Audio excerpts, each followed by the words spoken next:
con algunas preguntas de selección múltiple y sobre el tema de edad media. Pero lo vamos a hacer después de terminada esta clase. O sea, la idea es que esta clase sirva para revisar todo el periodo. El documento que yo le subí la semana pasada incluía la descripción de cada siglo. Bueno, en realidad lo subí antes de estas, entre comillas, vacaciones. Entonces, cada uno de los siglos yo se los caractericé con lo esencial para que tengamos una idea general de lo que es este periodo. Les recuerdo que esto de la Edad Media es parte del repaso nomás todavía, y la idea es poder avanzar luego a lo que nos corresponde a lo contemporáneo, que es lo propio de cuarto medio. Entonces, mientras llegan los demás, yo lo que estaba tratando de aclarar es que ahora sí, después de revisar este documento, yo les voy a poner con preguntas de alternativa, una especie de test, obviamente con décimas, que se va a sumar al que ya hicieron antes de la parte de Grecia-Roma. ¿Se acuerdan que contestaron un trabajo y que también tenía décimas? Así es que, mm, bueno, yo no puedo ver cuántos hay ahora porque como tengo la pantalla compartida, entonces no veo todos los nombres, pero yo me imagino que ya hay bastantes. Hay 35. Y, ya, vamos a dar un momentito más entonces. Pero mientras, les quiero adelantar cómo vamos a hacer esta revisión del documento. Yo lo que les voy a ir mostrando son imágenes que complementan los textos que corresponden a cada uno de los 10 siglos.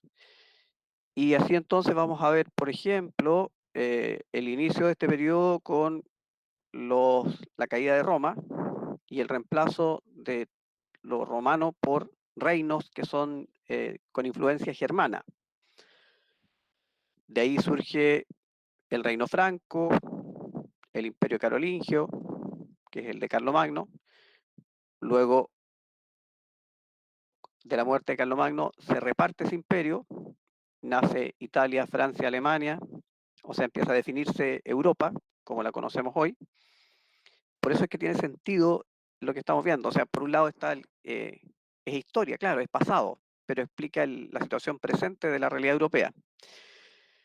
Después que veamos eso, este reparto de Europa, vamos a ver que uno de estos territorios, la antigua Germania, va a transformarse en un imperio, el Sacro Imperio Romano Germánico, y aparecerán nuevos invasores en Europa, los vikingos o normandos, los húngaros o magiares y unos piratas eh, sarracenos en el Mediterráneo. Entonces, toda esta nueva realidad, reyes débiles, porque ya no está el emperador, y nuevas invasiones, va a marcar el fin de la primera etapa de la Edad Media, esa etapa que se estudia menos, que tiene que ver con este periodo carolingio, que ahora está cobrando más importancia porque Carlomagno se le considera el padre de la Europa que hoy día conocemos, y yo les comentaba que incluso existe un premio Carlomagno que se entrega todos los años para reconocer a las personas que hacen esfuerzos por mantener la unidad europea. Entonces tiene sentido darle un poco más importancia a Carlomagno, y además que Carlomagno hizo salvar los elementos romanos, particularmente el idioma. Bueno, y después entonces viene la segunda parte de la Edad Media, como que la clásica, que es la Edad Media de los señores feudales, de los vasallos, los señores, los duques, condes, marqueses, etcétera. Y en ese contexto vamos a tener una realidad distinta porque ya la vida vuelve a los campos, a buscar refugio en los castillos, y se produce ahí un periodo bastante de muchas luchas hasta que aparece la burguesía, se producen las cruzadas y el comercio empieza a resurgir, aparecen las ciudades y en las ciudades las universidades, nuevos estilos artísticos y finalmente el Renacimiento y el descubrimiento de América. Eso es como en síntesis todo el periodo. Entonces, bueno, la idea es que revisemos esta hojita, la alcancemos a comentar y nos pongamos de acuerdo bien en cómo será este trabajo o desafío evaluado, que va a ser como un test corto de no más de 20 preguntas, de selección múltiple no más, y a ver si les puedo incluir también algún elemento que pueda ser fácil de contestar, que tiene que ver con ubicarse algo en el mapa, porque historia y geografía van de la mano, es como un matrimonio esto. Ya, ¿cuántos somos ahora? ¿Alguien que me conteste? Son ¿Habrán cincuenta y 40? cinco Ah, perfecto, ya. Entonces, si también estamos en buena hora para comenzar, son las 9:07. Ya. Entonces, a ver, ¿cómo Profe, resultamos? ¿Sí? disculpe, ¿podría alejarse un poquito el micrófono de la boca, por favor? Ya. Oh, Ahí sí. ahí, Vale, gracias. ya. O a lo mejor sin micrófono, es que como hay ruido externo, por eso es que prefiero usarlo. Que hay gente cortando el pasto y cosas así como Ah, no, pasa en no, las es casas. que lo decía porque de repente como que se Bueno, saturaba mucho con la respiración. ya. Pero ahí sí, A ver, ahora sí hable. o no. ¿Me escucha bien? Sí, bueno, sí, vale, gracias. Aló, aló. Listo. Ya, entonces vamos a revisar este documento. Como les decía, no sé si lo tienen a la vista, el que dice síntesis de la Edad Media. ¿Ya? Sí, Entonces sí, está sale. cada Rápido, siglo bien. con los hechos más significativos. Les pediría que lo tuvieran a la vista porque yo solo se los voy a ilustrar con algunas imágenes e ir comentando. Y así entonces, si tienen alguna pregunta, la vamos aclarando en el momento. Ya, entonces, esta síntesis de la Edad Media yo se las preparé basándonos en que estamos haciendo una mirada bien general, no vamos a entrar en detalle, no nos interesan el año ni el hecho muy específico, por eso no hay años acá, solamente hay siglos como referencia, porque como sabemos este periodo es un periodo que duró 10 siglos, del siglo quinto al siglo XV. Entonces vamos a partir con el siglo quinto y si miran ustedes la hojita, perdón, la guía que yo les publiqué, lo que dice es que la última parte de este siglo está llena de acontecimientos que tienen que ver con la disolución del Imperio Romano de Occidente. Les recuerdo que el Imperio Romano estaba dividido en dos, Oriente y Occidente, como vemos en el mapa, y el Imperio Romano de Oriente, cuya capital es Bizancio o Constantinopla, no tuvo mayor problema con las invasiones. Pero el Imperio Romano de Occidente, cuya capital es Roma, como observan ustedes en el mapa, se vio invadido por una serie de pueblos de origen germánico, incluso de Asia también. Si ven la primera lámina, aparece Imperio Romano de Occidente, Imperio Romano de Oriente, las fronteras o límites, ¿cierto? El río Rin y el Danubio en el caso del Imperio Romano de Occidente, y al norte la Germania, y más hacia el noreste los hunos, que vienen de Asia Central. Bueno, estos pueblos ingresaron al territorio europeo debido a la debilidad del Imperio Romano, que estaba en crisis, y si observan el mapa que está en la parte superior, vemos que estos germanos, los que viven al otro lado del Rin y el Danubio, entran a la antigua Galia, a la antigua Hispania, a Italia, por supuesto, y a todos estos territorios de ese sector, incluido África, donde estaba Cartago, y van a ir ubicándose y apoderándose de territorios. Vemos, por ejemplo, que en Inglaterra entran los anglos y los sajones, en la antigua Galia entran los francos, que comparten espacio con los alamanes, los burgundas, después los francos se van a quedar con el territorio, más hacia el sur tenemos los ostrogodos,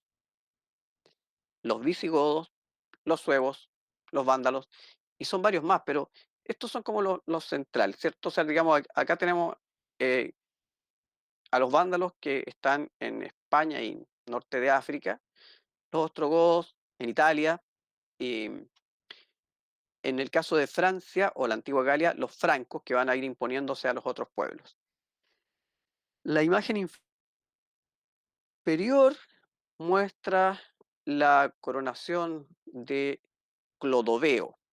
Clodoveo es un rey franco que unió a las tribus francas, que serían como nuestros mapuches, en ese estado cultural estaban, no eran una civilización, eran tribus, y estas tribus entonces fueron unidas por Clodoveo, y Clodoveo utilizó el cristianismo, aunque ellos no eran cristianos católicos, eran creyentes de religiones naturalistas, todos estos germanos, pero adoptaron el cristianismo por una conveniencia política y por los matrimonios que hicieron con las mujeres romanas de importancia de esa zona, y así entonces Clodoveo se convierte en el unificador de los francos y van a ir conquistando todo el norte de Galia y poco a poco se va a convertir en el reino más poderoso.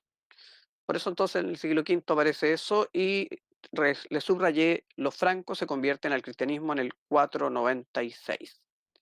Entonces el panorama del siglo V es ese: invasiones y reinos de origen germano-romanos. El más importante, el reino franco. ¿Alguna pregunta a alguien se le ocurre de este tema? ¿Alguna duda? ¿En qué año los francos se volvieron al cristianismo? ¿Cómo? ¿En qué año los francos se volvieron al cristianismo? Como explicaba,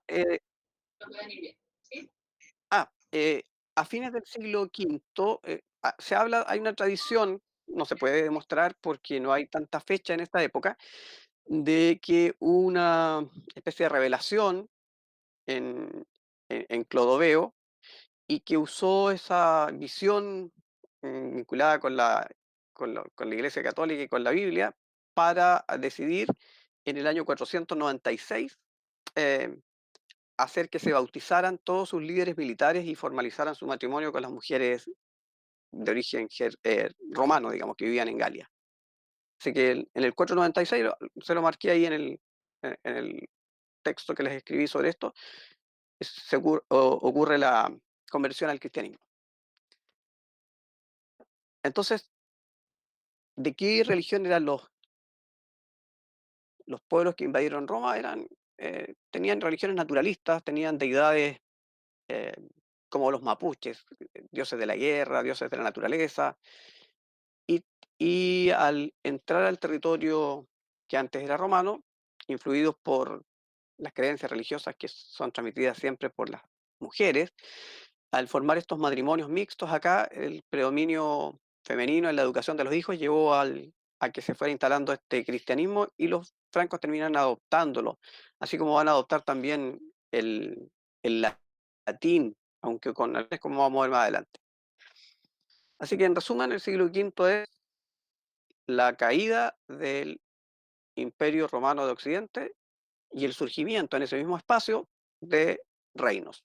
O sea, pasamos de un imperio a varios reinos. Y el más importante de esos reinos es el reino de los francos. Les recuerdo que el territorio antes se llamaba Galia, ahora se va a llamar Francia por los francos. Pasamos al siglo VI. En el siglo VI, ya sabemos que Clodoveo era el rey. Esa imagen es una imagen bastante antigua, ¿cierto? Que muestra a Clodoveo, rey de Francia, dice ahí. Él pertenece o es hijo, mejor dicho, de un rey, o sea, de un jefe tribal que se llama Meroveo, y por eso entonces la primera familia de reyes franceses es la dinastía merovingia, de Meroveo. Y Clodoveo sería entonces el que inició esta dinastía de los reyes merovingios. Mientras Clodoveo reinaba en Francia, al otro lado, en Oriente, reinaba Justiniano. Elegí esa imagen por dos razones. Una, porque está con un estilo artístico muy propio de Bizancio, que es lo que nosotros también usamos acá, el mosaico, digamos que se ha puesto un poco más de moda últimamente. Y el mosaico era como típico bizantino, y ahí vemos a Justiniano en un mosaico, y él es el emperador del Imperio Romano de Oriente o del Imperio Bizantino. Em, bueno, en Europa eh, estaba entonces Clodoveo como rey de Francia, y un monje, San Benito de Nurcia, de origen italiano, después de haber dado una vuelta por Oriente,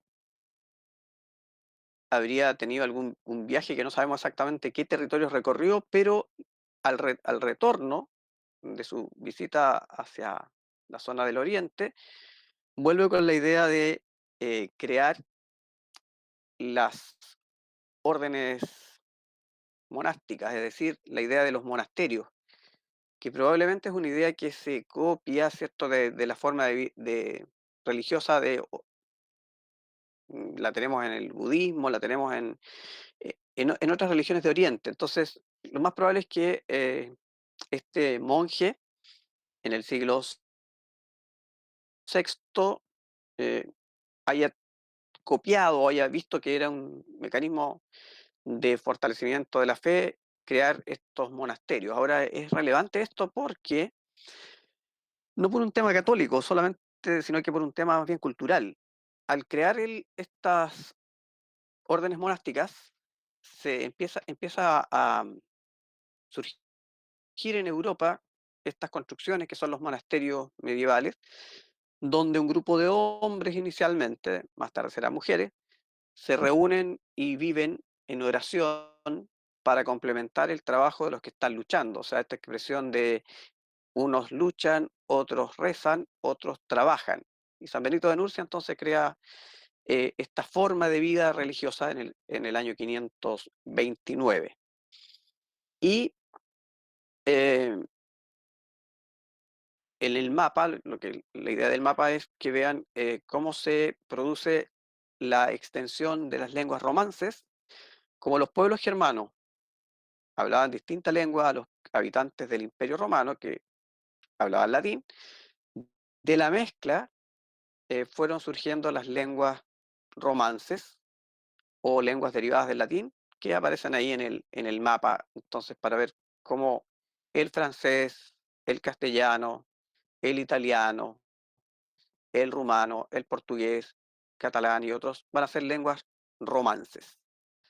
Entonces, se deforma el latín de este mestizaje, Profe, de esta ¿podría mezcla repetir con los cuáles pueblos. eran las lenguas romances? Están en el mapa, mira, si te fijas, es el francés, castellano, italiano, rumano, portugués. En el caso específico de España se agrega el catalán también, pero el catalán no se masificó, más que quedó restringido a una región específica de España. Y la última imagen que aparece ahí, en el ángulo inferior de la pantalla, es debajo de Justiniano, es el Corpus Juris Civilis. Si ustedes se fijan, está en latín, Corpus Juris Civilis, y dice Justiniane. Bueno, ¿qué es eso? Lo que ocurre es que Justiniano, emperador romano del Imperio Bizantino, decide compilar, juntar, reunir todas las leyes que los romanos habían creado referidas a las personas y las cosas y crea este código. Un código es un conjunto de leyes. Entonces, este es el famoso Código Justiniano, que quienes vayan a estudiar Derecho el próximo año van a tener que revisar en la asignatura de Derecho Romano. ¿Y por qué se revisa? Porque la base del derecho civil chileno y no solo chileno, de Occidente en general, está en este Corpus Juris Civilis.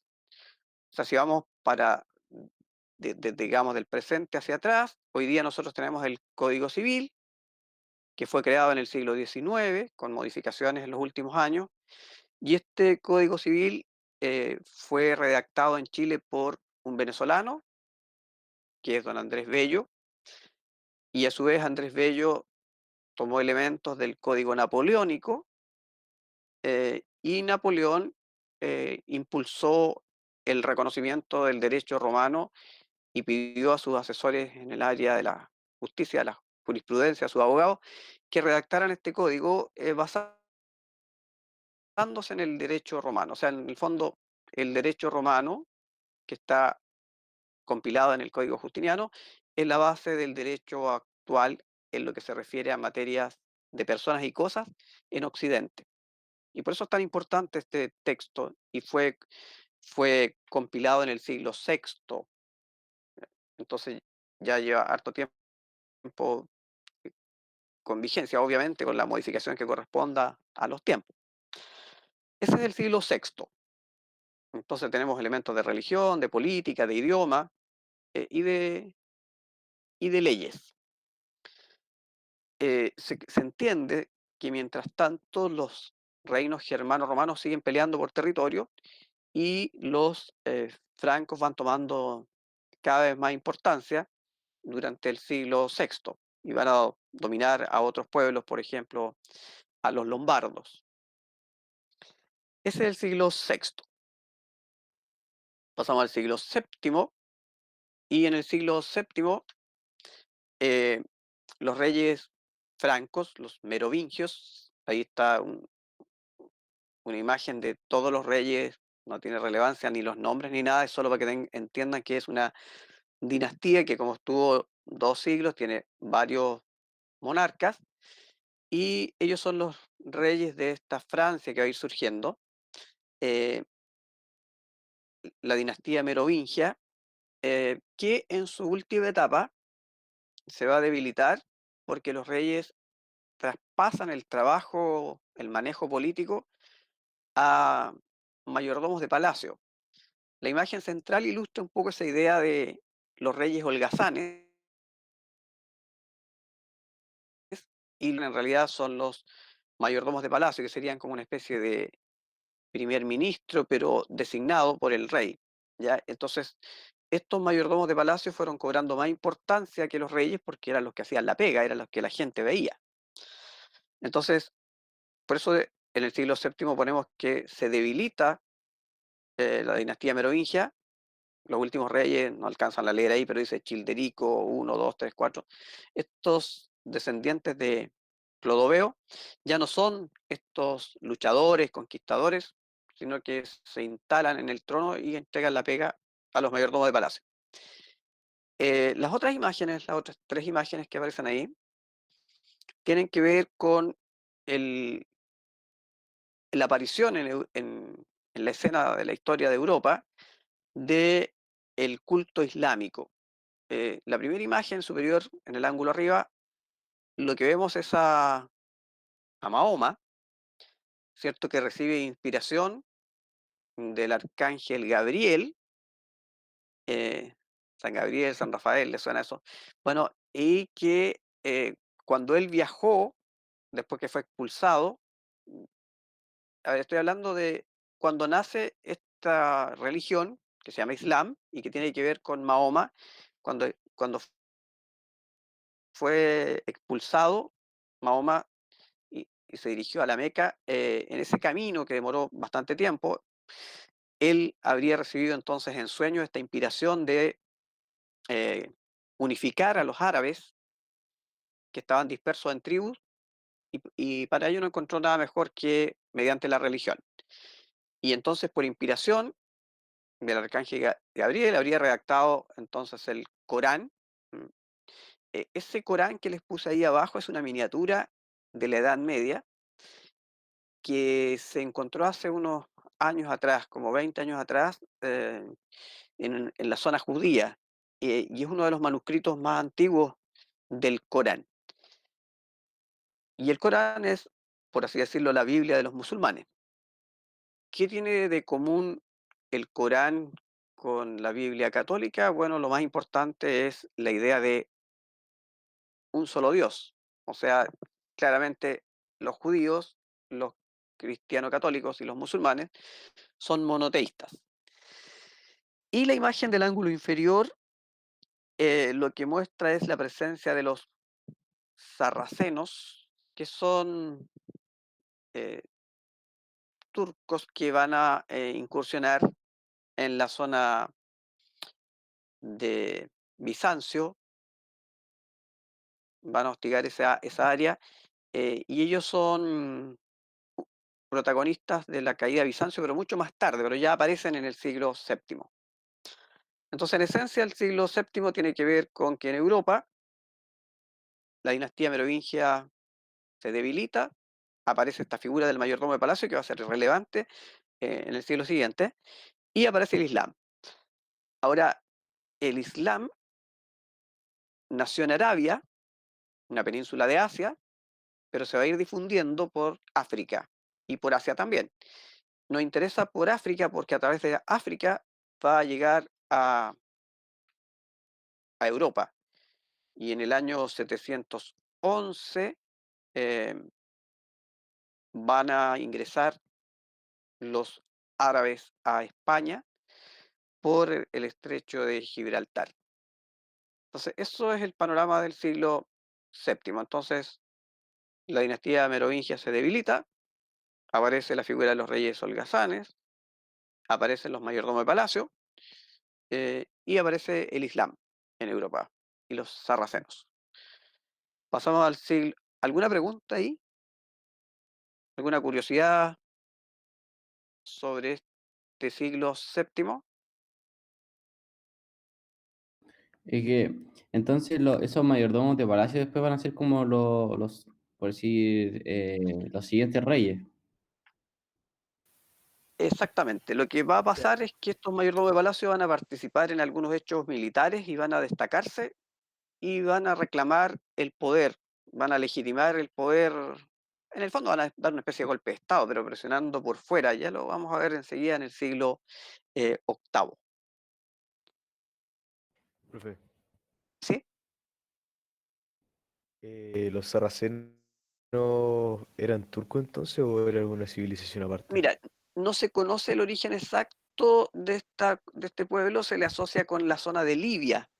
Ya, ellos llegaron del interior de Oriente y se acercaron a las costas del Mediterráneo y después se van a transformar en piratas en el Mediterráneo.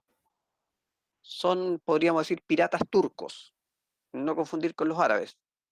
Entonces ellos van a entrar en conflicto ahí con los árabes y también con el Imperio Bizantino. Profe, ¿Sí? una pregunta, que una vez que los árabes, ¿no es cierto?, ya en el siglo XI más adelante entran a España, ¿no es cierto?, ya comienza como esta especie como de alerta en Europa sobre lo que significa el mundo árabe, pero una vez ¿Mm? que recién comenzó, digámoslo así, el Islam como religión a expandirse y a tener como cierta notoriedad, ¿hubo algún tipo como de temor o algún tipo como de alerta en Europa occidental en este tiempo sobre eso? ¿O algún tipo? No sé si me explico como la idea. Sí. Mira, sí, efectivamente, lo vamos a comentar en el siguiente siglo, que los árabes van a incursionar en Europa el año 711, no en el siglo XI, en el 711, o sea, en el siglo VIII. Van a cruzar y van a entrar al territorio español y van a dominar a las comunidades que vivían en esta provincia romana de Hispania, van a controlar prácticamente toda la península y van a intentar cruzar esta cadena montañosa que separa a Francia de España. ¿Alguien me la recuerda? ¿Qué cadena montañosa es esa? Los Pirineos. Los Pirineos. Bueno, van a intentar cruzar los Pirineos para invadir eh, Europa, en el fondo para invadir Francia, y ahí un mayordomo de palacio, que va a ser el gran protagonista, los va a derrotar en una famosa batalla que va a marcar este predominio de los mayordomos de palacio. O sea, dicho de otra manera, los árabes o musulmanes o moros que estaban en la península ibérica pretenden ingresar a Europa pasando por la zona vasca, pero son detenidos por los francos ahí. O sea, dicho de otra forma, si se pierde esa batalla, nosotros como descendientes del mundo europeo y particularmente los españoles, hoy día estaríamos orando 5 veces al día mirando hacia la Meca. O sea, dicho de otra forma, la batalla en que los francos derrotan a los moros salvó a la Europa cristiana del Islam. O sea, la religión islámica o musulmana llegó solo hasta España, pero porque fue defendido el territorio por los mayordomos de palacio. En este caso, el mayordomo de palacio que va a ser protagonista de esto es el famoso Carlos Martel. Martel, martillo como que rechazó la incursión, la entrada de este clavo que quiere entrar a Francia. Pero eso va a pasar en el siglo siguiente. Entonces, ese es el siglo VII y en el siglo VIII, lo primero, ¿sí? ¿Alguna pregunta? Sí, yo una pregunta. Es que, ¿por qué los francos fueron como los más importantes? ¿Porque perduraron más tiempo, tuvieron más territorio? ¿Por qué se destacaron ellos en vez de los anglos o los sajones? Bueno, los anglos y sajones se instalaron en Inglaterra, o sea, en Britania. Por lo tanto, no van a entrar en contacto con los francos y más tarde van a tener un conflicto, pero cuando ya sean franceses e ingleses en la Guerra de los 100 años. Pero en la primera etapa los anglos y sajones se quedaron en Inglaterra o en Britania y los francos tuvieron que luchar contra los lombardos y los ostrogodos para apoderarse del territorio francés. En el fondo, ¿por qué los francos son importantes? Porque le ganaron en la guerra a otras tribus que también son de origen germana. O sea, un tema más bien militar. Y también, bueno, la tradición también dice que el que se hayan convertido al cristianismo le dio más fuerza para que el pueblo de origen romano los apoyara, porque la religión católica apostólica romana estaba instalada por ley en el Imperio Romano. Entonces los francos fueron poderosos por su capacidad militar, por haber derrotado a otros pueblos y también por haber unificado a las tribus francas eh, con el catolicismo. Eso le dio a los francos mayor unidad. En el fondo la unidad fue la que les permitió instalarse en el territorio francés y dominar esa zona. Ah, ya, muchas gracias. Ya, entonces la primera imagen que vemos ahí debajo del siglo VIII es una batalla. ¿Y eh, qué batalla es esa? Es la batalla de Poitiers.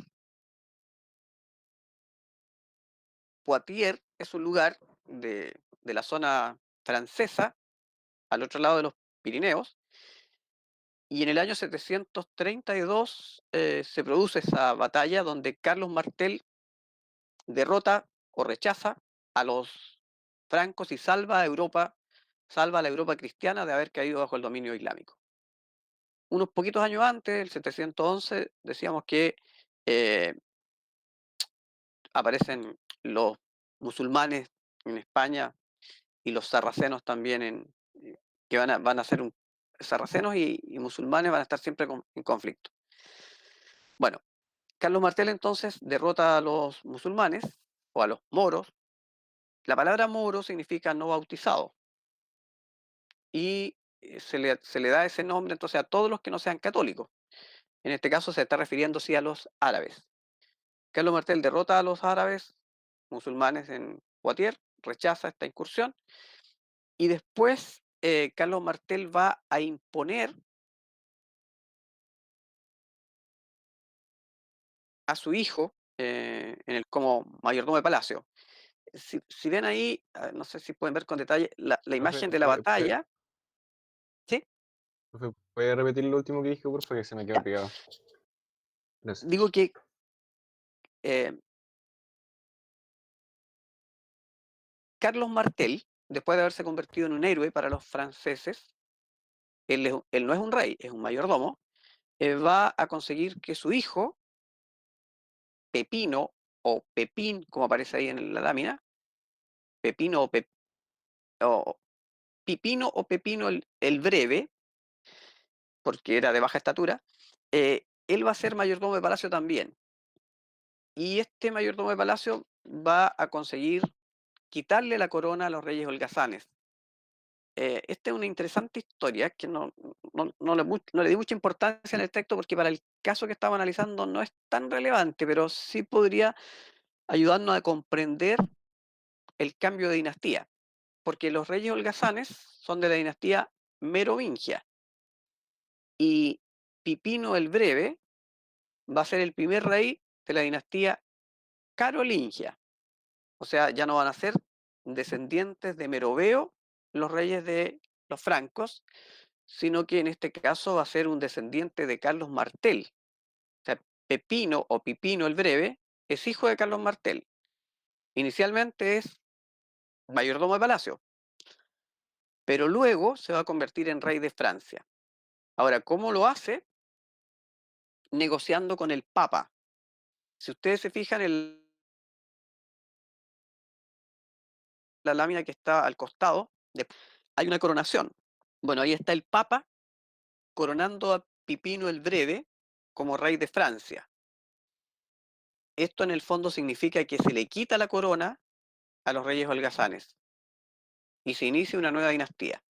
Es como una especie de golpe de Estado esto. O sea, en el fondo, un mayordomo de palacio, un general, un militar poderoso, le quita la corona al último de los reyes holgazanes, que se llama Childerico III. ¿Y por qué el Papa lo corona? Porque el Papa estaba amenazado por los lombardos que querían apoderarse de Italia. Y el Papa era un señor más, un rey más defendiendo sus territorios. Y entonces el Papa le pide ayuda a los francos y Pipino, como mayordomo de palacio, va a ayudarle al Papa, pero él negocia. Sí, yo le ayudo, yo lo defiendo, yo lucho por ustedes, pero a cambio exijo, si es que gano, la corona de Francia. Y así es como se produce este cambio de dinastía. Entonces pasamos de la dinastía merovingia a la dinastía carolingia, cuando Pipino el Breve es coronado por el Papa después de derrotar a los lombardos. O sea, se fija Profe, cómo ahí la iglesia empieza también a tener un rol político y a la vez religioso. O sea, en el fondo el Papa representa a Dios en la tierra, Dios, el creador de todo, entonces el Papa tiene derecho a coronar. Pero es una negociación acá. O sea, Pipino el Breve negocia la corona de Francia a cambio de ayudar al Papa a defender su territorio. Y ahí nace entonces el imperio, o sea, la dinastía carolingia. O sea, lo relevante del siglo VIII es el cambio dinástico que está asociado con la defensa de Europa del dominio islámico. Te vuelvo a repetir que si Carlos Martel, papá de Pipino el Breve, no gana la batalla contra los francos, Europa habría sido islámica. Haciendo teoría de la historia, si se pierde esta batalla, entonces el catolicismo habría perdido, porque en esas condiciones de avance que tenían los árabes, les recuerdo que en el Islam existe la yihad o guerra santa, que valida las armas como medio de evangelización. Entonces, claro, ellos estaban impulsando eso, estaban ampliando los dominios del Islam, ya habían entrado a España y ahora tenían que cruzar los Pirineos solamente. Pero fueron detenidos ahí por Carlos Martel. O sea, Carlos Martel salvó a la Europa cristiana del Islam. Y su hijo, que es Pepino o Pipino el Breve, inicia la nueva dinastía de reyes franceses. Entonces pasamos de la dinastía merovingia a la dinastía carolingia. Y esta dinastía carolingia o carlovingia, que también se puede decir, si ustedes se fijan en la cronología, dice periodo carolingio. Yo en cambio le puse en la hoja dinastía carlovingia, pero es la misma cosa. Entonces a partir del 753 comienza la dinastía carlovingia y van a ser estos reyes o los sucesores de Pipino los que van a tener el poder. Y aquí es donde aparece Carlomagno enseguida. Bueno, em, eso es como la imagen superior, lo que muestra es otra batalla, que son las incursiones de los normandos. Los normandos o vikingos empiezan también a utilizar o a querer entrar a Europa, que lo ven desarrollándose. Eh, y eh, el hijo de Pipino, que es Carlomagno, va a ser su sucesor. El año 771, Carlomagno va a recibir la corona de los francos primero. El año 800 va a recibir la corona de emperador. La diferencia, ya le hemos dicho varias veces, entre un rey y un emperador es que un rey gobierna a un pueblo. Por ejemplo, Pipino el Breve gobierna a los francos. Pero Carlomagno va a gobernar sobre los francos y sobre los pueblos que logre derrotar, como son, por ejemplo, los tártaros, los lombardos y otros. Entonces, como va a dominar sobre varios pueblos, ya no tiene una corona, sino tiene varias coronas, y el papa de la época, el Papa León III, lo va a coronar.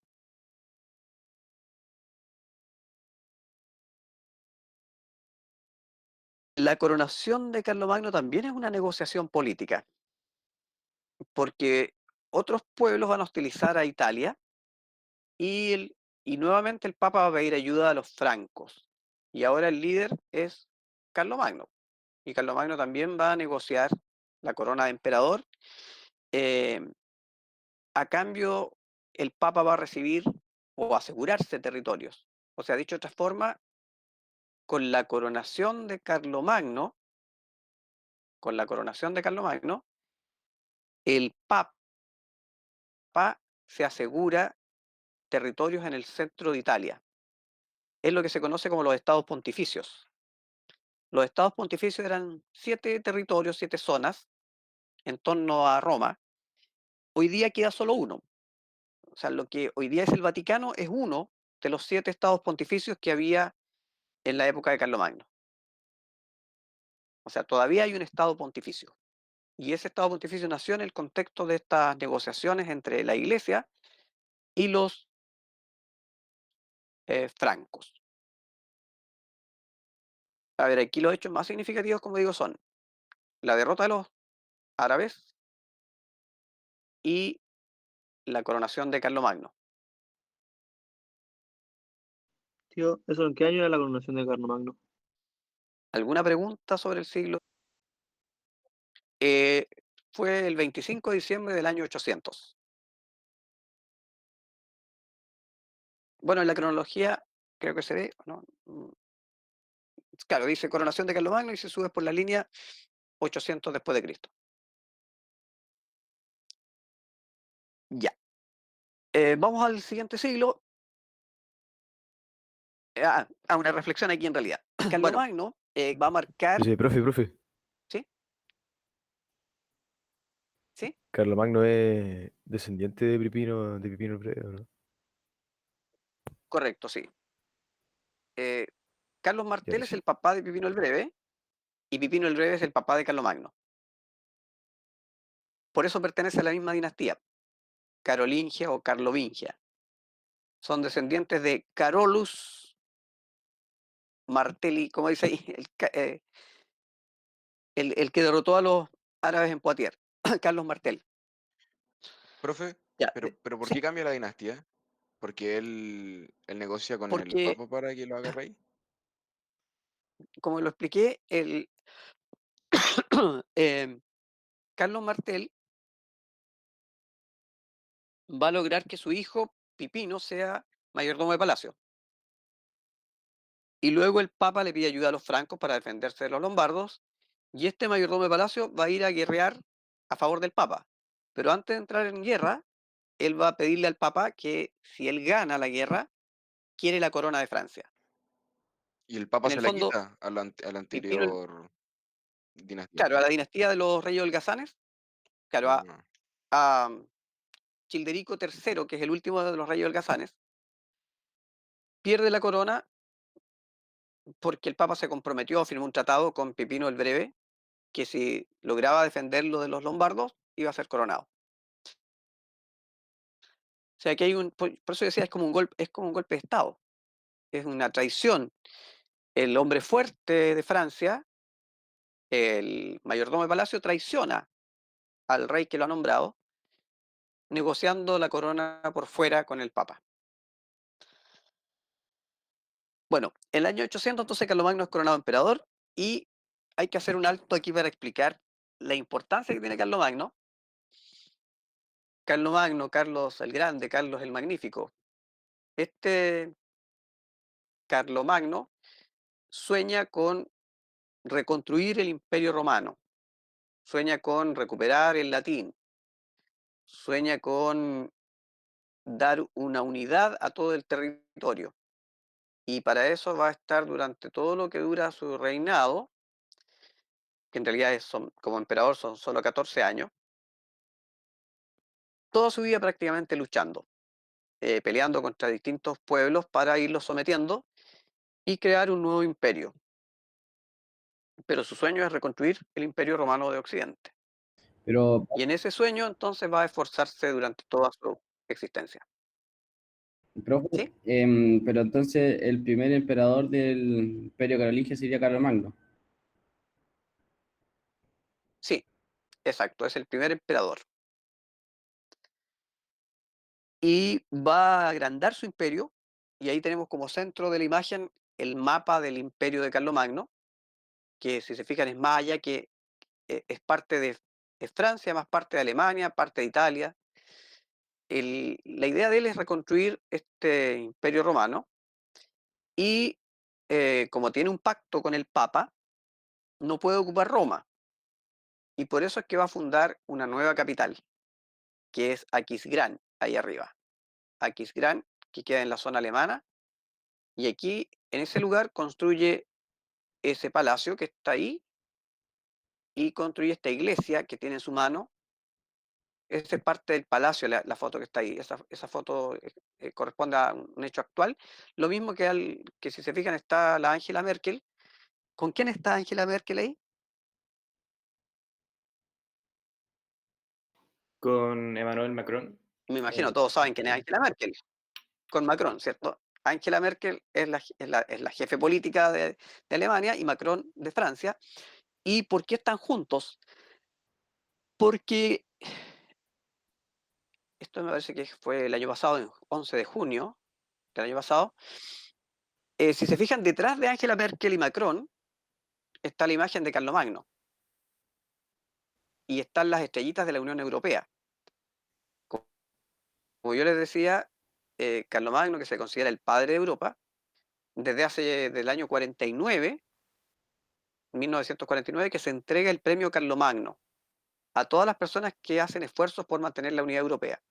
Y ahí está la entrega del año pasado, cuando Angela Merkel le entrega a Emmanuel Macron esa medalla que tiene colgada en su pecho, que es el premio Carlomagno. Entonces, Carlomagno es quien define la Europa moderna, de alguna manera, y valora todo lo romano. Es más, a pesar de que Carlomagno no logró leer ni escribir, sí se manejó en varios idiomas y fomentó la, la formación sistemática para la enseñanza del latín. Dentro del conjunto del palacio que vemos ahí, eh, aparecen las termas, donde él, como sufría de artritis, estaba siempre en estas aguas termales. Y aparecen también el Palacio de las Audiencias, que es el que se ve en la foto arriba, y la iglesia. Y dentro de este complejo también hay un espacio para lo que va a ser la base de las universidades medievales, que son l- una especie de escuela para la enseñanza del latín. O sea, Carlomagno quiso impulsar la cultura y quiso recuperar el latín y creó entonces una especie de renacimiento carolingio. Es como el primer renacimiento de la idea de recuperar lo romano. Y por eso es tan importante Carlomagno hoy día, digamos, desde el punto de vista de la unificación de Europa con la Unión Europea, se simbolizó en la figura de Carlomagno esta idea de la reunificación. Entonces Carlomagno es un personaje eh, de origen franco, pero construyó la capital en territorio que hoy día es alemán. Aquisgrán está cerca de Colonia, en el norte de Alemania. Aquisgrán aparece ahora asociado con las termas nomás, más que con la ciudad. La ciudad tiene un nombre medio francés, medio Aix-la-Chapelle. Bueno, la Chapelle por la capilla esta que tiene en su mano el lugar de la capilla de esta iglesia que construyó Carlomagno. Esta iglesia todavía está en pie y y consta por estudios que se le han hecho de las maderas, que las maderas corresponden a árboles de esa época. Entonces, Carlomagno es un personaje importante del siglo VIII y hasta 1814, que es cuando muere. Ya. Profe, Hecho ese paréntesis de Carlomagno, ¿sí? profe, Carlomagno es más importante que Pipino por la expansión que logra del imperio Sí, reino francés. exacto, sí. Sí, y por el reconocimiento de los demás territorios y reinos de esa época. Él amplió notoriamente el territorio franco, llegando a una quinta parte más o menos de lo que era el Imperio Romano de Occidente. Pero, profe, y al ser, y o sea, Pipino el Breve, cuando él fue rey de los francos, ¿él podría haber sido considerado emperador o no, o no tenían como No, porque, corona de como te otro? decía, la diferencia es que un rey gobierna sobre un pueblo, un emperador gobierna sobre varios pueblos. Pipino el Breve gobernó solo sobre los francos. Carlomagno, en cambio, sometió a otros, como los lombardos, por ejemplo, a los tártaros también. Entonces, por eso es un emperador. Cuando se le reconoce eh, por otros pueblos, pasa a ser emperador. Ya, llegamos al siglo IX. En el siglo IX, un hecho significativo es la muerte de Carlomagno. ¿Y por qué es relevante la muerte de Carlomagno? Porque él logró mantener la unidad europea, pero al morir en el 814, si bien tenía un heredero que es su hijo, Ludovico, Ludovico lo mismo, eh, Luis el Piadoso, Ludovico Pío, pasó a la historia, era tan piadoso, religioso, que quiso convertirse en monje y hacer vida en claustro, en un convento, y dejó la política en manos de sus hijos. O sea, dicho de otra forma, cuando muere Carlomagno, su legítimo heredero traspasa el trono a los nietos de Carlomagno, pero en particular a uno, que era el mayor, pero los otros empezaron una lucha y aquí, como son tres los hermanos, se va a producir un conflicto por territorios y van a haber varios años de muchas muertes entre los propios francos, los habitantes del imperio de Carlomagno, y al final se va a llegar a negociar un acuerdo de paz que se conoce con el nombre de Tratado de Verdún.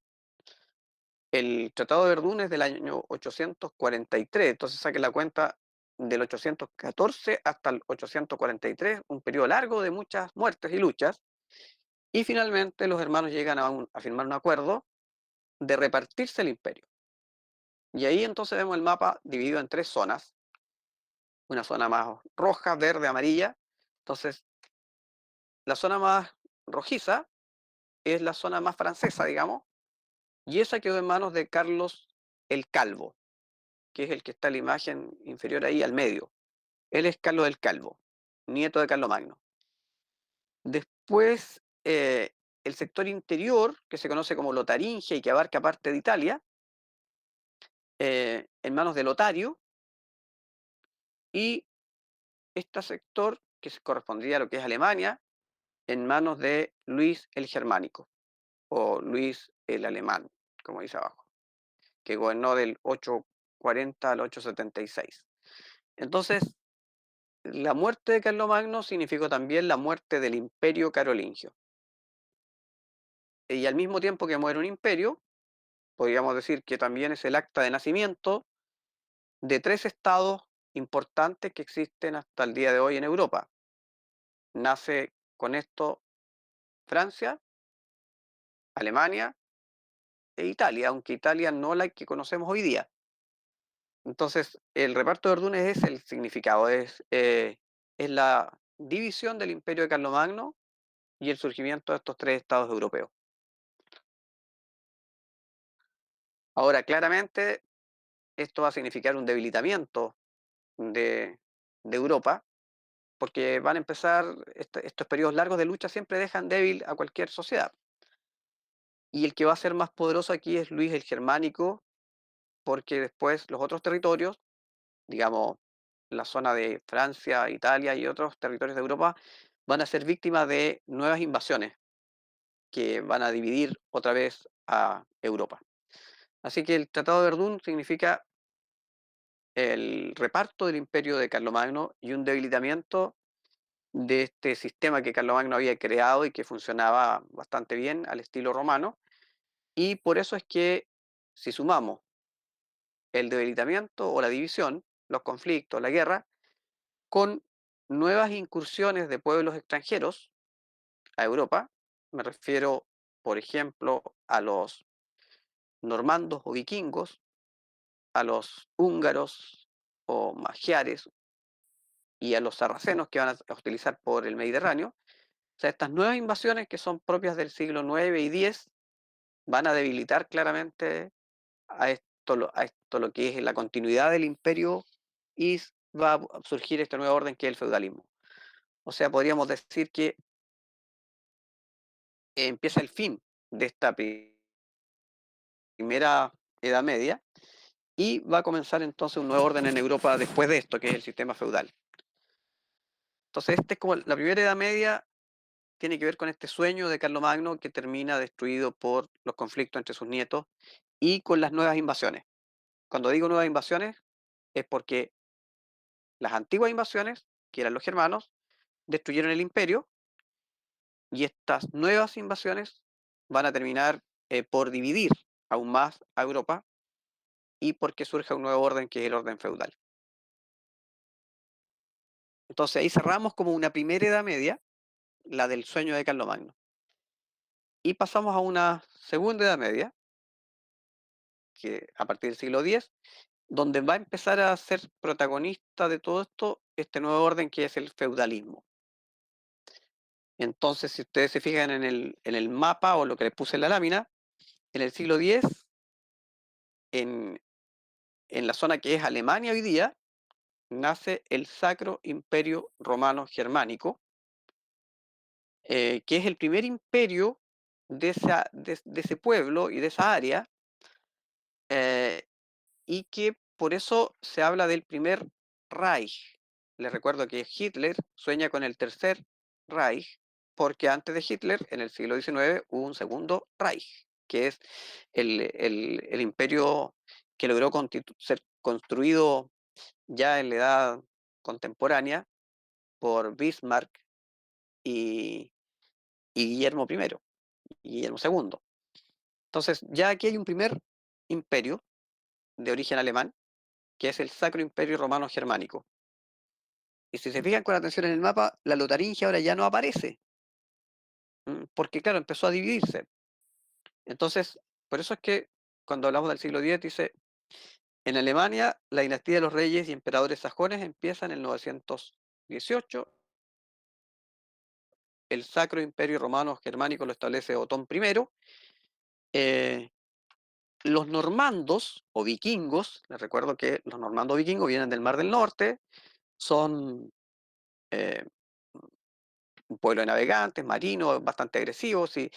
Si recuerdan esta serie de Asterix y Obelix, ilustra eso a estos pueblos que vienen del norte y que tienen una formación militar y tienen bastante ganas de apoderarse de territorios de Europa. Los normandos van a establecerse en una zona de Francia que es Normandía. Se llama Normandía por los normandos, ahí frente a Inglaterra, cerca del Canal de la Mancha. Y esta Normandía, es cierto, es una zona de Francia hoy día, en el pasado fue un territorio aparte, y por ahí fue donde en la Segunda Guerra Mundial empezó el día D, el desembarco en Normandía, ¿se acuerdan? Bueno, los normandos se establecen en Normandía, en ese Neustria, ese sector de la desembocadura del río, eh, y en Francia, en la Francia que antes era la Francia de los francos, de la dinastía merovingia, carlovingia, ahora ya va a aparecer una nueva dinastía. eh, el líder de esta nueva dinastía tiene este símbolo de arriba, este, este- este escudo que está ahí, es el símbolo de la dinastía de los sucesores de Hugo Capeto. Este Hugo Capeto va a generar este nuevo reino de Francia con esta dinastía capetiana, y comienza a existir ya entonces este reino de Francia con capital en París. ¿Se acuerdan que antes los francos tenían capital en... ¿Dónde era la capital del Imperio Franco? ¿O del Imperio Carlomagno? ¿Cuál era la capital del Imperio Carlomagno? Estaba cerca de En Colonia. Alemania. Aquisgrán. ¿Cómo se llama la ciudad? Colonia. Aquisgrán. Bueno, Aquisgrán. ahora ya no existe ese territorio, ya forma parte del Sacro Imperio Romano Germánico. Entonces Hugo Capeto va a trasladar la capital del Reino de Francia a territorio propiamente francés. En el fondo tenemos entonces a París como la capital y una nueva dinastía. Entonces ese mapa marca los dominios de Hugo Capeto. Acá están la zona de los normandos, ahí está más clara, ¿ya? Y este es esta águila que se parece un poco a la águila imperial de Alemania actual o del escudo del colegio, pero tiene dos cabezas. Esta esta águila de dos cabezas es el símbolo del Sacro Imperio Romano Germánico. Entonces tenemos la dinastía capetiana, el Sacro Imperio Romano Germánico, los normandos, ¿sí? ¿Sí? ¿Cómo se llamaba la capital anterior de Francia? Es que Francia no tenía capital dentro de su territorio, la capital estaba en territorio alemán, que era Aquisgrán. Ahora, pero Aquisgrán ahora quedó en el Sacro Imperio Romano Germánico. Entonces, cuando Ya, esta nueva Francia eso. que surgió de la división va a tener a París como capital. Bueno, y al generarse esta división y este debilitamiento con las invasiones de los normandos y otros pueblos, la gente va a buscar apoyo y refugio en señores más poderosos que los reyes y va a ir surgiendo entonces el sistema feudal. Lo que vemos ahí en la imagen es cómo los labradores, los campesinos buscan que alguien los proteja de estos conflictos y de estas guerras, y así entonces empieza a surgir el feudalismo en el siglo X. O sea, ya no son seguras las ciudades, la gente busca la seguridad en el campo y los antiguos duques, condes, marqueses, obispos, gente que era propietaria de los terrenos, empieza a dar protección y empieza a surgir entonces el nuevo orden feudal. Y la imagen del ángulo inferior acá, debajo de Francia, es cómo funcionaban las universidades medievales, porque en el siglo X, como dándole continuidad al Renacimiento carolingio, se establecen las universidades. Y, por ejemplo, esta imagen representa el trabajo de los estudiantes y de sus maestros en universidades como Oxford. Van a surgir en varias partes, París también. Ya en el siglo X van a aparecer las universidades en Europa. Y en estas universidades, claro, las carreras y lo que se estudia va a ser más del área de la teología, la filosofía, no del área de las ciencias. Las universidades nacen más vinculadas con el humanismo. Llegamos al siglo XI. Tío, ¿Sí? pero a pesar de que se empieza a implantar el feudalismo, el imperio germano sí Sigue sigue. existiendo. Ah, Sí. El feudalismo va a ser más propio de la zona francesa, italiana, inglesa. Porque en España tampoco va a haber feudalismo. ¿Por qué no? por los árabes. Por los árabes, claro, exacto. Por los Sí. moros. Entonces, el Sacro Imperio Romano Germánico va a tener algún feudalismo, pero más tardío. Bueno, entonces, el feudalismo es como lo que va a marcar esta segunda Edad Media y tiene que ver con un conjunto de relaciones entre las personas, donde el rey es la cabeza, pero el rey está debilitado y entonces los nobles se van a vincular con los vasallos. Y bueno, la idea es que se entienda ahí con esta lámina que la vida se va como a los campos, surgen los señores, surgen los vasallos, los labriegos, los siervos, los campesinos y el castillo. el castillo, la iglesia, la villa y las zonas de cultivo. Entonces, la sociedad feudal es una sociedad rural, con reyes débiles, y que se da en torno a los castillos y a los monasterios y a las aldeas. Y eso va a partir ya en el siglo X y se va a ir acentuando de ahí en adelante. Profe, ¿en qué países se desarrolló más el feudalismo? Eh, Partió en Francia, Italia, después también se va a dar en Alemania. Ese es como donde va a predominar. Inglaterra también. Ya. Llegamos al siglo XI. Ahí tenemos un mapa que nos muestra el Sacro Imperio Romano Germánico en el centro, los estados papales o estados pontificios, los distintos reinos que se van a debilitar y van a dar origen al feudalismo.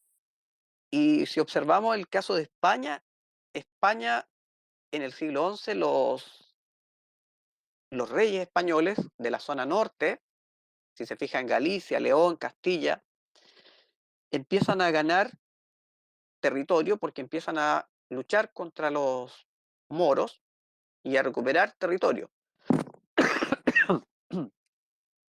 Y los normandos, que antes ocuparon solamente una parte de Francia, ahora ocupan parte de Inglaterra y el sur de Italia y Sicilia, si se fijan en el mapa.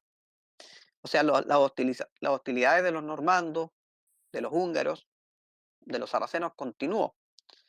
Entonces, por eso la gente busca refugio en los campos. Y los conflictos políticos se van a dar ahora entre el Papa y el emperador del Sacro Imperio Romano Germánico. Van a luchar por quién es más poderoso. Entonces, ya en el siglo XI, claramente el feudalismo es lo que va a ir marcando la situación de Europa. Y si se fijan ahí en las imágenes que les puse, eh, eh, en España los cristianos fundan reinos, Aragón, Castilla, León, Asturias, el sistema feudal está en pleno desarrollo, los normandos conquistan Inglaterra y el imperio alemán es el poderoso, pero con conflictos con la iglesia. Entonces el siglo XI ya claramente se acentúa el feudalismo, eso es como lo central.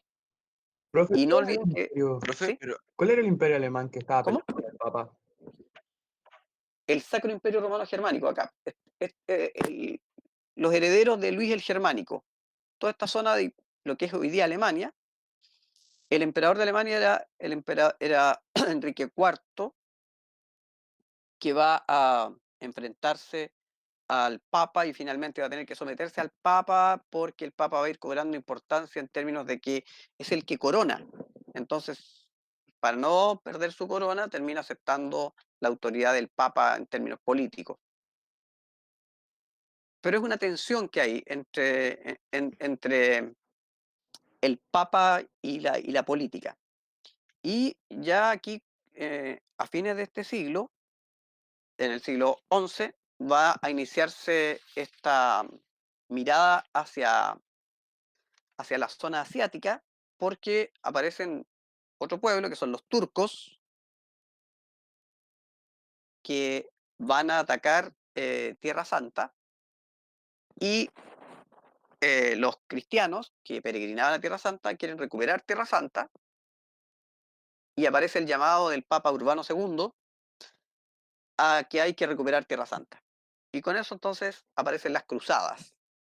Las cruzadas, si bien son convocadas a fines del siglo XI, eh, van a realizarse durante el siglo XII, la mayor parte de ellas. profe, ¿Sí? pero los feudos como que no reemplazaron a las ciudades grandes de los reinos. O sea, los reyes se debilitaron, pero siguieron existiendo las ciudades, pero la gente privilegió irse a los campos buscando refugio y seguridad, porque las ciudades eran víctimas de los ataques de los En normandos, los por reinos ejemplo. habían como muchos espacios vacíos, que digamos, como campos. Sí, sí. Ah. De hecho, entre un feudo y otro, habían áreas de varios kilómetros de extensión que eran sumamente inseguras, y que nadie podía custodiar, entonces nadie se arriesgaba a salir de su feudo para ir a otro lado. Era muy inseguro el tránsito porque había muchos ladrones también, aparte de invasores, mucha gente que para sobrevivir asaltaba los caminos. Tampoco habían caminos como los que habían en Roma. No había ningún cuidado por la comunicación y la relación entre las ciudades. Entonces la gente prácticamente nacía, vivía y moría en el feudo. Y no conocía a otro señor que el señor del feudo. Profe, y también le da, Tenía noticias del rey.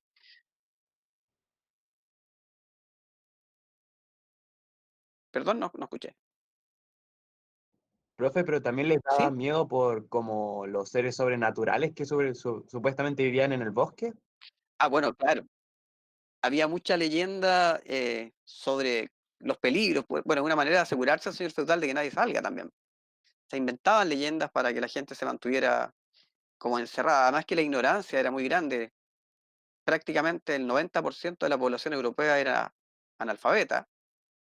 Solo una élite religiosa y algunos nobles manejaban, eh, sabía leer y escribir. Entonces, la gente tenía pactos y acuerdos de sometimiento que incluso no estaban escritos. Entonces, el señor feudal era como la cabeza, era el jefe, era el padre, el protector, y se le reconocía como la máxima autoridad. Bueno, decía que con la presencia de los turcos en Oriente, en Bizancio, y en Tierra Santa se llama las Cruzadas, y en el siglo XII se producen las Cruzadas. Si fijan, hay un mapa de las Cruzadas. Los puntos de partida de las Cruzadas son las ciudades grandes. Londres, París, Marsella, ciudades italianas. Y las Cruzadas son campañas que hay que financiar, que son caras, que los reyes, los nobles y la gente financia con donaciones para contratar barcos y trasladar a los que iban a luchar voluntarios para recuperar Tierra Santa. Y ahí fue el gran negocio de los italianos que cobraban por el flete. Llevaban a los combatientes y para no volver vacíos traían mercancía. Entonces ese tránsito de llevar soldados, traer mercancía, fue haciendo que las ciudades de Italia, particularmente las ciudades del norte de Italia, se dinamizaran con el comercio. Y por eso les puse ahí un mapa de Italia con algunas ciudades, si ustedes se fijan ahí, eh, son ciudades del norte que van a prosperar con el comercio y van a transformarse en ciudades muy competitivas y con mucho desarrollo arquitectónico en el siglo XII. O sea, una consecuencia de las cruzadas es que nace Florencia, Venecia, Génova, Milán, Turín, como ciudades que despertaron gracias a este comercio con Oriente. Y también surgen nuevos tipos de edificios, un nuevo tipo de arquitectura. Eh, el clásico, ¿cierto?, que había era inspirado en lo romano, que es el románico que está ahí en ese edificio que está al final, y ahora aparece el gótico, que es mucho más alto. O sea, podríamos decir que el románico es horizontal y el gótico es vertical. O sea, el gótico busca elevarse hacia el cielo y construir torres gigantes, y como las ciudades están creciendo, hay que destacar ahora a la iglesia por sobre las construcciones de los mercaderes. Entonces las iglesias tienen que ser mucho más altas que lo que eran antes. Entonces por eso surge este nuevo estilo, el gótico, que reemplaza al románico, que es como muy típico de esta Europa feudal.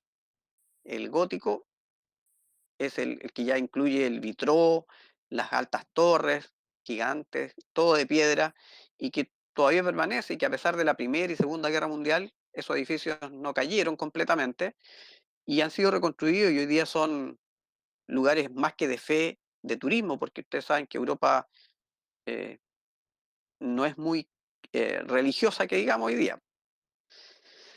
Bueno, pasamos al siglo XIII. Profe, ¿Sí? los feudos más grandes, como ¿cuántos habitantes Profe. logran tener? Los feudos más grandes serían como, por ejemplo, la comuna de Los Ángeles, unos 200.000 personas, 100.000 o menos incluso. Había feudos pequeños que tenían una villa y feudos más grandes que tenían varias villas. Las villas eran los lugares donde vivían los campesinos libres, pero eran espacios como grandes fundos o haciendas con un eje central que es el castillo y la capilla. Y alrededor está entonces la villa donde viven los campesinos libres y los siervos. Y hay como, no, o sea, no feudo de la actualidad. ¿Cómo ver? ¿Cuál es la diferencia entre campesinos libres y siervos? Bueno, que las personas que tienen pequeños territorios o terrenos para asegurarse que alguien los proteja, entregan su tierra, pero quedan ellos como campesinos libres. Los siervos, en cambio, no tienen nada. Los siervos no son propietarios, no tienen bienes, son parte de la tierra. Son como los antiguos esclavos que había en la antigüedad, que ahora van a ser los siervos. No se pueden vender, marcar, castrar como eran los esclavos, pero cuando un terreno pasa a ser propiedad de otra persona, incluye a los siervos. O sea, los siervos son mano de obra barata asociada a la tierra que tiene el señor feudal. En cambio, los campesinos libres trabajan para ellos mismos, pero a su vez tienen que pagar un montón de impuestos y terminan también trabajando al señor feudal y tienen que ir a pelear con el señor feudal.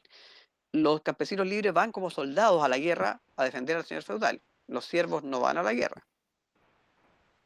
Son más básicos, más ignorantes, no se les da importancia ninguna. Ya, vamos al siglo XIII. Profe, ¿Sí? que no entendí ¿Sí? lo que había explicado de como los comerciantes que llevan a los soldados. Decía ¿Qué que era los eso? Que no entendí. aquí, en la sociedad feudal están los reyes, están los nobles, están los campesinos libres y están los siervos. Los nobles, que pueden ser duques, condes, marqueses, pelean entre ellos o pelean por el rey contra otros reyes y llevan a sus vasallos a la guerra. Sus vasallos son los campesinos libres. Van a pelear por este señor. Los siervos, en cambio, no. Los siervos son como una especie de inquilino o esclavo. Está vinculado a la tierra. No tiene libertad de movimiento, no pueden irse para donde quieran.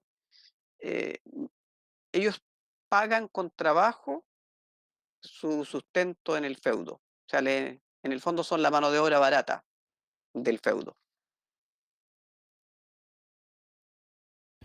No, sí, pero ¿Alguna lo que otra había pregunta? explicado antes de como los barcos, los comerciantes que llevaban a los soldados o Ah, algo así.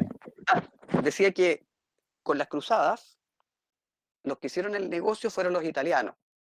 Los italianos, que tenían barcos, trasladaban a los soldados de Europa a las costas de Oriente, a Tierra Santa, y de vuelta, para no volver vacíos, traían mercadería. Y esa mercadería se vendía en Florencia, Milán, Génova, Venecia. O sea, las ciudades del norte de Italia se transformaron en ciudades comerciales y fueron desarrollándose gracias a las cruzadas, o sea, una consecuencia indirecta. Como el barco tiene que volver y no quiere volver vacío, vuelve con mercancía y ahí sacan grandes utilidades y las ciudades de Italia se van a encargar de hacer más viajes. Entonces empieza a desarrollarse la vida urbana. Ya, siglo XIII. Continúan las cruzadas y aparecen nuevas órdenes religiosas, por ejemplo, dominico, franciscano.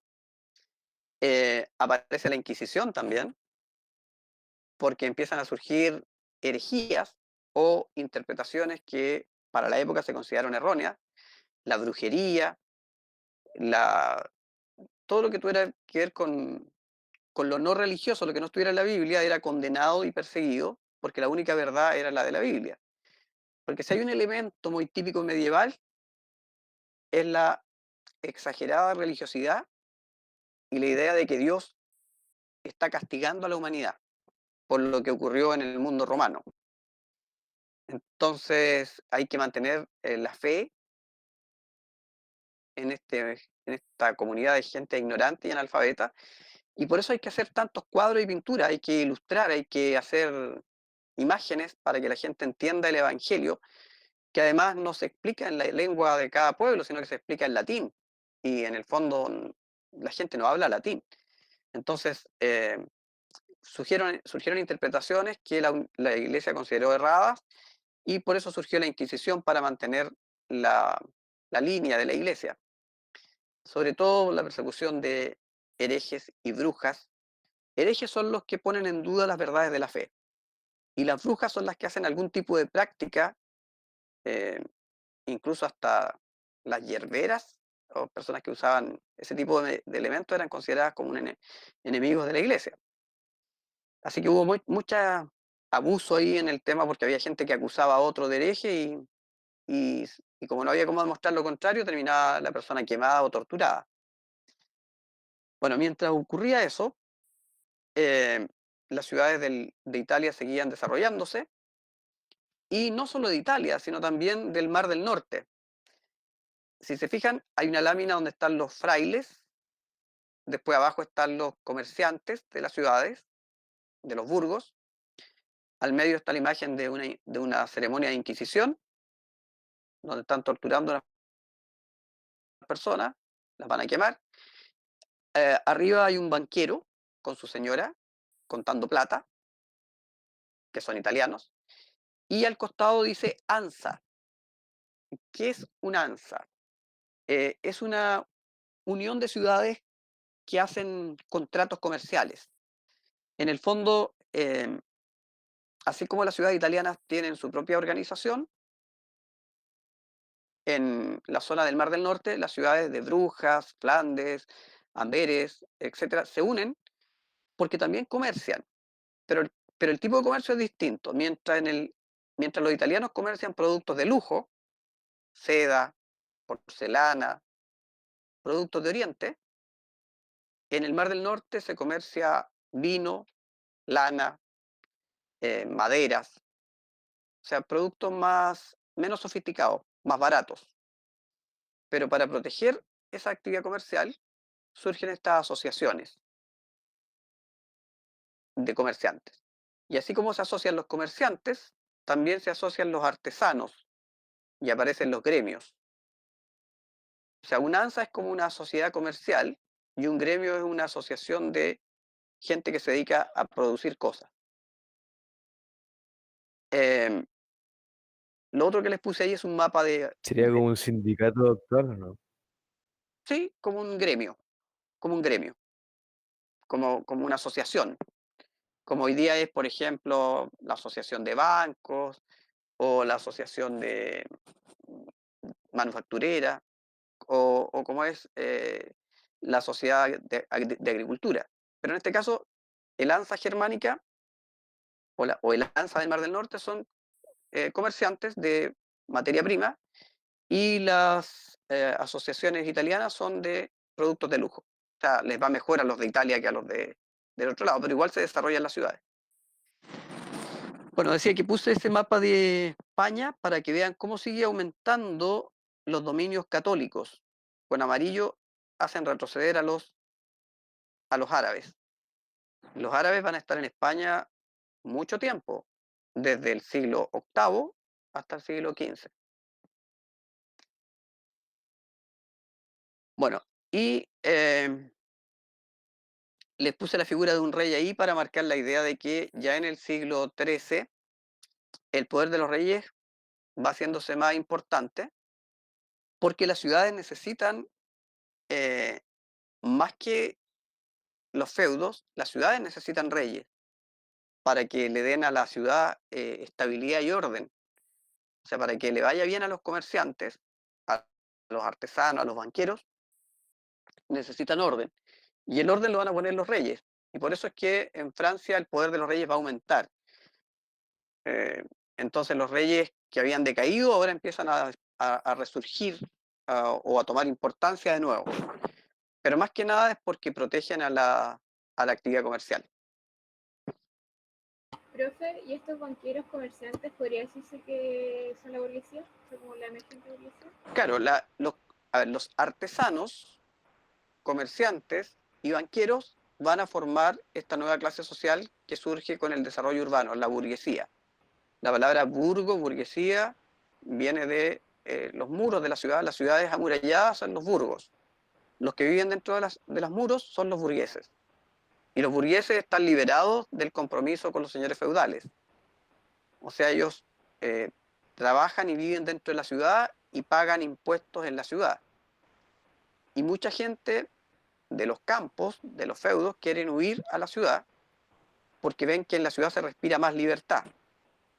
Y esa libertad está manejada por las propias organizaciones, los gremios de los artesanos, por ejemplo, o los banqueros. Ya, siglo XIV. En el siglo XIV, ¿sí? ¿Sí? Esa ley que decía como de que un matrimonio en un feudo, el señor feudal tenía derecho a, a tener la primera luna de miel con la Sí. mujer, ¿era Más solo que para la los luna de siervos miel, o el para los derecho campesinos? a eso se llama el derecho de pernada. Así como, a ver, la idea es que el señor feudal tiene tantos derechos que incluso tiene el derecho a la virginidad de las novias que se casen dentro del feudo.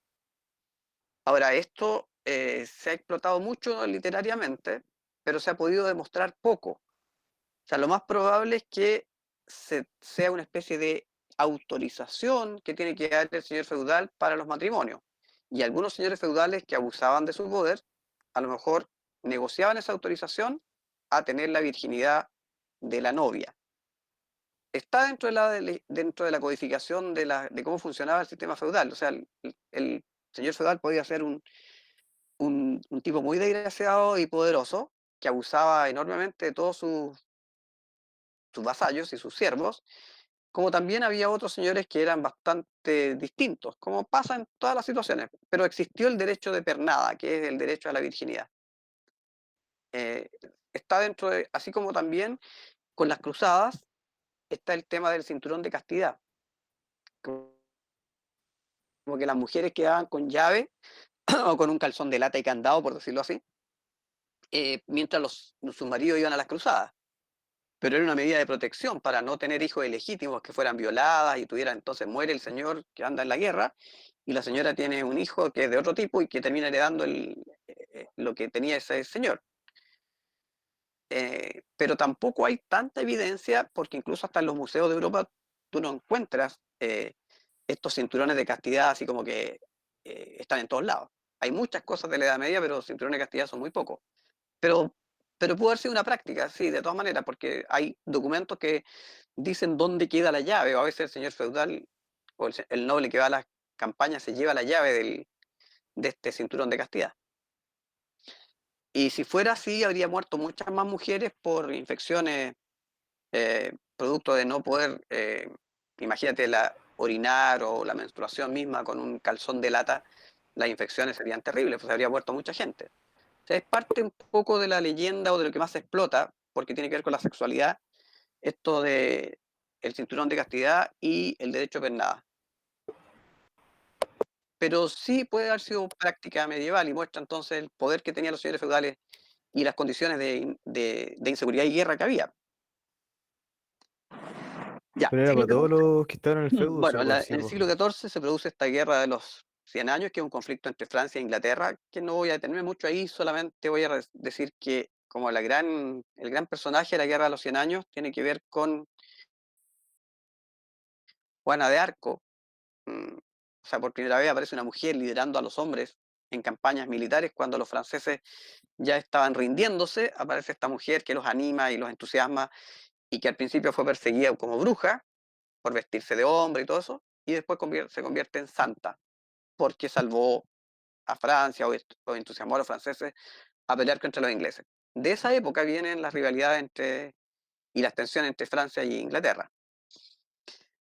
Bueno, y ahí vemos entonces cómo los escudos de las monarquías aparecen muy marcados porque les quiero graficar la idea de que ya en el siglo XIV los reyes eran de nuevo poderosos. En el caso de España, se había casado Isabel de Castilla con Fernando de Aragón y juntos estaban derrotando a los árabes. Y abajo le puse algunas imágenes, una brújula, el uso de la pólvora y una imagen de Venecia medieval para mostrar cómo las ciudades se han desarrollado. Entonces el siglo XIV es una época en que hay mucha prosperidad económica en las ciudades italianas, que llegan muchos productos de Oriente, producto de estos viajes de los italianos, y los reyes se hacen cada vez más poderosos. Y por lo tanto el feudalismo va a empezar a retroceder. Y el cierre es que en el siglo XV se acaba la Edad Media, cuando cae Bizancio, se fortalecen los reyes y aparece el absolutismo. Los Medici, por ejemplo, en este caso ahí yo les puse, este mapa es el de Inglaterra de la época, y este señor es el rey de Inglaterra, Enrique VII, que de la dinastía de los Tudor. Y abajo están los reyes católicos. O sea, ya empiezan como a ser cada vez más importantes. En Italia los Medici, en Inglaterra los Tudor, en España la casa de Trastamara, porque estos dos reyes, Isabel de Castilla y Fernando de Aragón, pertenecen a la misma familia porque son primos, son de la casa de Trastamara. Después va a surgir otra dinastía en España. Pero eso es, bueno, y lo último, el descubrimiento de América, que marca el final. Entonces, con esta revisión de toda la Edad Media y con que ustedes vean ese video que les puse de la Edad Media en algunos breves minutos, podrían contestar a este desafío que yo les quiero poner ahí como cuestionario, que puedan responder con alternativas nomás, para cerrar la Edad Media y poder empezar el otro capítulo que me interesa que lo marquemos un poco más, que tiene que ver con esto, con el Renacimiento y el cambio de época. Pero no sé, quiero que lleguemos a un acuerdo. Si yo subo este pequeño test hoy día, ¿será un plazo prudente hasta el miércoles para que lo contesten?